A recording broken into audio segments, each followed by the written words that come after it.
Hello, my name is Kevin Lee. I'll be talking about our paper in which we investigated the password policies of top websites and found most were not following best practices. Passwords continue to play an important role in our digital lives. They remain the most common authentication method on the web. In addition, adoption of password managers, which can automatically generate secure random passwords, remains low for many reasons. Therefore, making sure users create strong passwords is an ever important goal. There are thankfully decades of usable security research that have been spent thinking about this and have centered around three interventions: block lists, strength meters, and composition policies, or PCPs. Essentially, the recommendations from research are block common weak passwords, encourage strong hard to guess passwords, do not make it frustrating for users to create these passwords. The research is clear. Passwords have long been researched in academia and in the lab setting. What's less clear is whether real-world websites are following these recommendations today. In this study, we were interested in learning about how websites are letting users create passwords. We asked the following questions. Are websites preventing users from using the most common passwords? Are websites using password strength meters to encourage hard-to-guess passwords? What PCPs are used? You'll notice that each question lines up with each of the three interventions I described in the previous slide. We answer this by reverse engineering the password policies at 120 of the top English language websites. Let's look at the first question. Here, we measured whether popular websites prevent users from choosing the most common insecure passwords. We selected 40 common passwords to test from two different block lists: the 100,000 most frequently used passwords found in password breaches, released from a data breach notification service, and passwords guessed early on by an ensemble of cracking tools. Here, we used PGS, a widely used free tool provided by other researchers. Those represent two strategies in which websites might construct block lists: block frequent passwords or those guessed early on by cracking tools. So we went into these websites and tried to change our password to each of these 40 passwords. If we were successful in setting the password, we logged out and logged back in to confirm that the password was successfully changed. We found 71 sites allowed all passwords to be set. That's over half of the websites we tested. Many of these were not small websites either. Some have hundreds of millions of users. More than half of these 71 sites store sensitive information, such as PII and payment information. Additionally, 19 websites seem to have insufficient strategies, only blocking simple sequences such as 123 or password. All in all, only 22 websites managed to deny us from setting these leaked and easiest guess passwords. We continued to our second study by investigating password strength meters used at websites.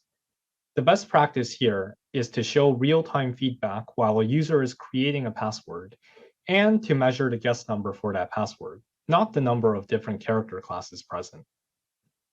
We tested the password input fields and looked for any feedback on the page that would indicate password strength. So we found disappointing numbers among the 120 websites. Only 23 websites had strength meters at all. Among those, we further reverse engineered their behavior by testing 100 of the easiest guess passwords on each meter. We also boundary tested by testing strings of different lengths and different types of characters. And we found 10 of them were actually using their password strength meters as nudges towards requiring specific types of characters. 6 of them came on websites with no character class requirements. So this means that their strength meter was actually being used as a proxy for character class PCPs, like in the figure below. 4 of them were from websites with character class requirements. However, these websites encourage even more complexity than required. We further investigated whether feedback from the strength meter matched what was happening at the server. If a password is marked weak by the meter, for example, will a website still accept it? We found over half of websites were inconsistent. So passwords were either marked strong and ultimately rejected, or weak and ultimately accepted. Both make for confusing user experiences on top of insecurity. For our third analysis, we looked to see whether recommendations against requiring specific types of characters were paying off. We did so by reverse engineering the PCPs being used at these websites. We found 45% of websites still using character class requirements, despite research against the recommendation. We also found that websites with character class PCPs were more likely to allow leaked and easiest guess passwords. Why does this matter? It could mean that websites think these complex rules are good enough, and they don't need to check passwords on a case-by-case basis. Putting it all together, we considered a website to be following best practices if it satisfied all three of the following security and usability criteria. First, if the website allowed 5 or fewer of the 40 most common passwords we tried in Study 1. Only 22 websites met that mark. Second, if the website used a strength meter that accurately modeled guessability, or if it set an 8-character minimum length, which is a recommendation from the National Institute of Standards and Technology. 77 websites met this criterion. Third, from a usability standpoint, if the website did not require users include specific types of characters in their password, 66 websites met the criterion. So a website would be following best practices if it blocked weak passwords, fostered strong passwords, and if it didn't cause such a hassle to users. We found only 15 websites that were following best practices in their password policy. Our findings reveal an indisputable gap between password policy research and practice. We suggest future research that directly engages with system administrators in order to understand their mindset on password security. Researchers may then be able to uncover the reasons for this disconnect between industry and the academic community and take steps towards reconciling this disparity. Some hypotheses to keep in mind. Password policy is security theater. Measures such as requiring specific types of characters, even if ineffective, may give users a false sense of security, and websites use them for this reason. Websites have shifted their attention to adopting other authentication technologies, such as two-factor authentication, and believe that it is unnecessary to strengthen their password policies.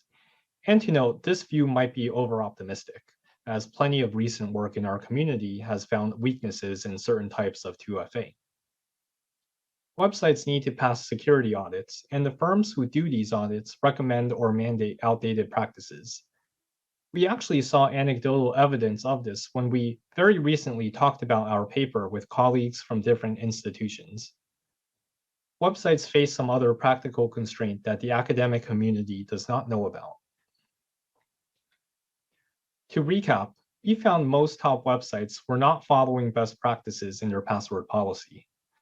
Users are either at risk from being allowed to set vulnerable passwords and/or frustrated from character class requirements. Advice from the research community is clear, but it looks like practice lags research. In order to better understand this gap, we need to start a dialogue with system administrators to understand their mindset on password security. To read our detailed method and full findings, and to access our dataset, please visit our project website shown on the slide. I would also be happy to take any later questions through my email address. We hope you found this talk interesting. On behalf of my co-authors, I thank you for checking out our project.